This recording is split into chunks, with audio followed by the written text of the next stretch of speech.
Então, boa noite a todos, sejam bem-vindos a mais uma reflexão aqui no nosso lar. O tema da nossa reflexão de hoje são mortes prematuras. Um dia, após atingir a iluminação, o príncipe Siddhartha Gautama, o Buda, interrogou seus discípulos perguntando qual era o oposto da morte. E eles responderam que era a vida. Após pensar por alguns momentos, o nobre mestre redarguiu que o inverso da morte é o renascimento, porquanto sempre se está na vida, quer se deambulando através do corpo físico ou fora dele. Esta é uma explicação muito interessante, porque todos nós, quando pensamos no oposto da morte, pensamos em vida. E esquecemos que somos espíritos imortais, que nós jamais morremos, que quem morre é apenas o nosso corpo físico. Então, se quem morre é o corpo físico, o oposto da morte do corpo físico é o renascimento no corpo físico, e não a morte, porque necessariamente estamos sempre vivos. E estaremos sempre alternando entre a nossa vida no corpo material e a nossa vida no plano espiritual, até atingirmos a condição de espíritos puros, até encontrarmos o reino de Deus em nós. Não podemos nos esquecer que a nossa verdadeira vida é a vida espiritual, que nós viemos do plano espiritual e para lá retornaremos. A nossa necessidade de encarnação é porque nós fomos criados simples e ignorantes com destino à perfeição.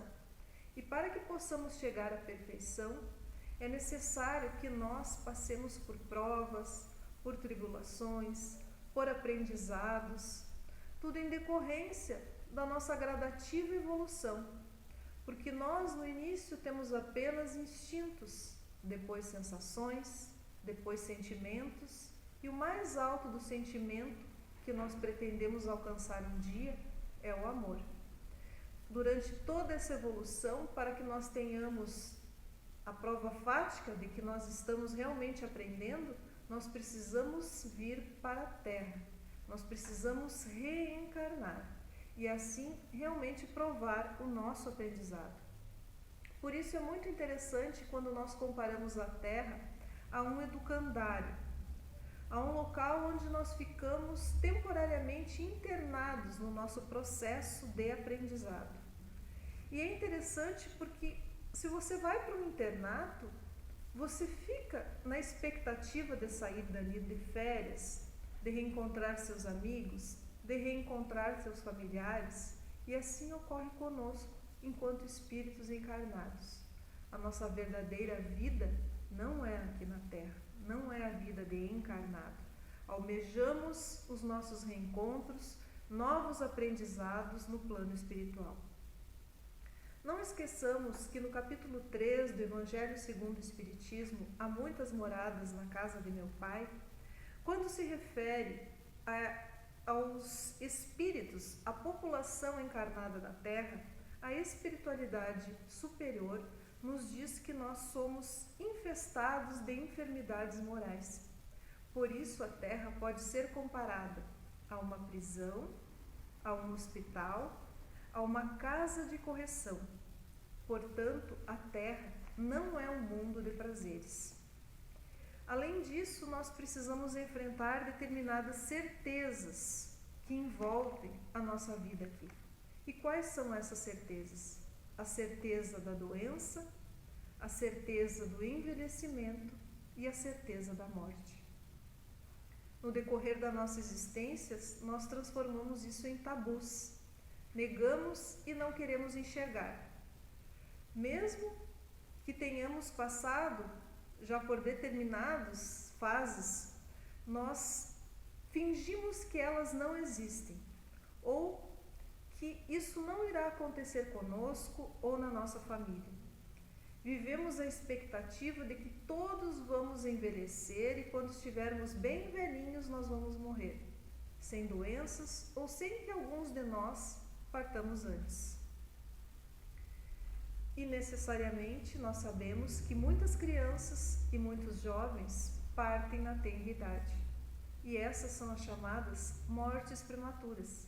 Aquelas mortes que não estão sendo esperadas dentro desse ciclo de nascer, crescer, envelhecer, adoecer e morrer.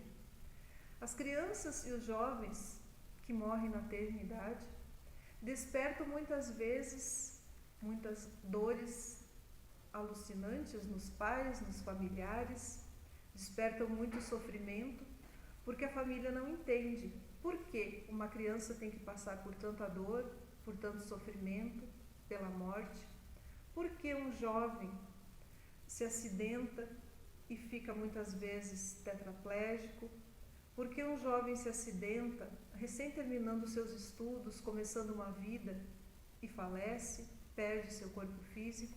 Por que todas essas questões? E a doutrina espírita nos conforta e nos traz a resposta por meio das leis das reencarnações sucessivas. Todos nós somos um conjunto de vidas, um conjunto de atos, de pensamentos, de uma história. E essas nossas histórias são interdependentes e interligadas. Nós não estamos à toa numa família onde uma criança ou um jovem morre prematuramente. Nós temos uma história com esse espírito. Nós temos uma vivência, algo que precisa ser cumprido, algo que nós não sabemos. E quando falamos que não sabemos, é importante que se diga que nós não sabemos nem de nossas próprias vidas passadas, quem dirá daqueles que nos acompanham nessa jornada. Nós não sabemos das suas dificuldades, das suas dores, das suas necessidades, da sua evolução, dos seus méritos, das suas possibilidades. Cada um nasce com uma cota pré-determinada de fluido vital, de acordo com aquilo que precisa ainda permanecer aqui na nossa gleba terrestre, de acordo com o que ele precisa aprender, vivenciar. Cada um tem sua cota. Às vezes, essa cota é o que faltava de uma encarnação anterior, é um pequeno lapso de tempo. Às vezes, essa cota é necessária apenas para que se vença uma determinada dor, para que se passe por uma determinada expiação e assim possa subir outros degraus na escala evolutiva. No capítulo 5 do Evangelho segundo o Espiritismo, Bem-aventurados os aflitos, onde se fala das mortes prematuras, a espiritualidade superior nos diz que aquele que morre na flor da idade não é vítima da fatalidade, mas Deus julga que lhe é útil não permanecer por mais tempo na Terra. Nós podemos ler essa passagem rapidamente, mas essa passagem nos diz muito. Não é vítima da fatalidade. Deus julga que não lhe é útil permanecer por mais tempo na Terra. Deus, a inteligência suprema, a bondade infinita, sabe o que é melhor para cada espírito. Julga que não é útil ele permanecer mais. E isso não é uma fatalidade. Isso faz parte das leis divinas. No item, se fosse um homem de bem, teria morrido, também dentro deste capítulo, o Evangelho nos diz que se morre um homem de bem e ele tem um vizinho, um homem mau, possivelmente nós nos apressaríamos em dizer por que não morreu o mau e tivesse ficado aquele homem bom?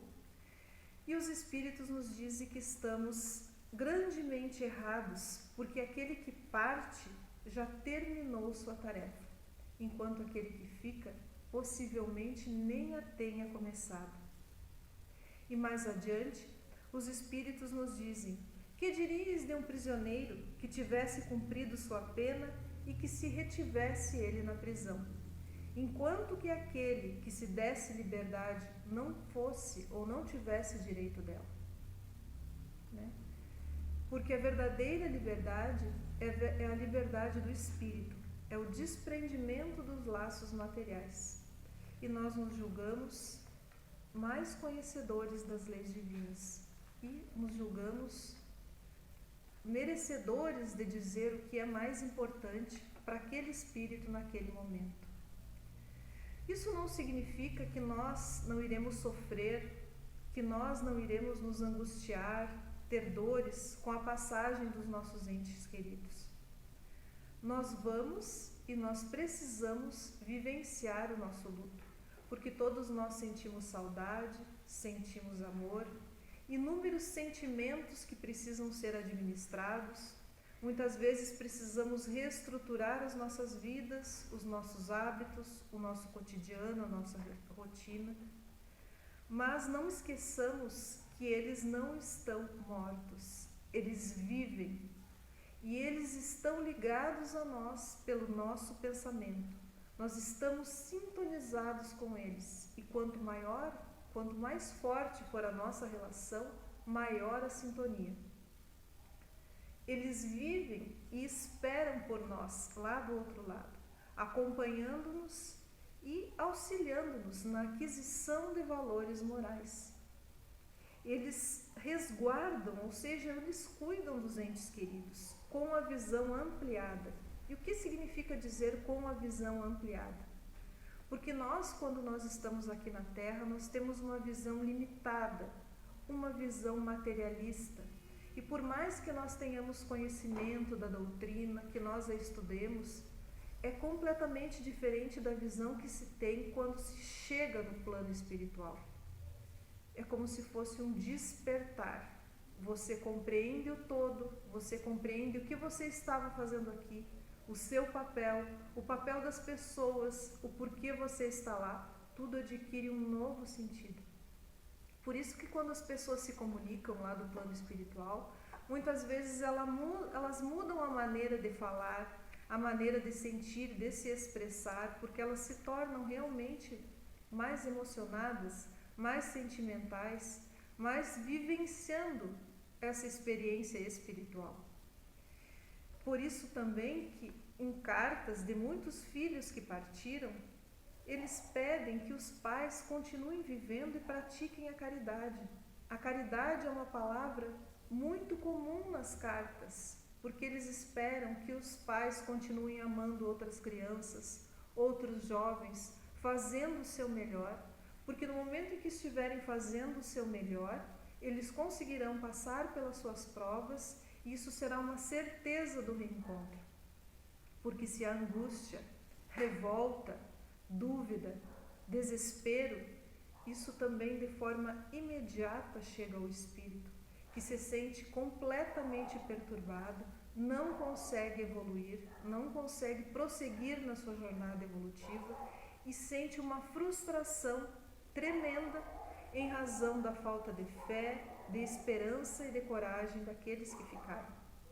Por isso essas palavras ânimo, fé, coragem são muito importantes.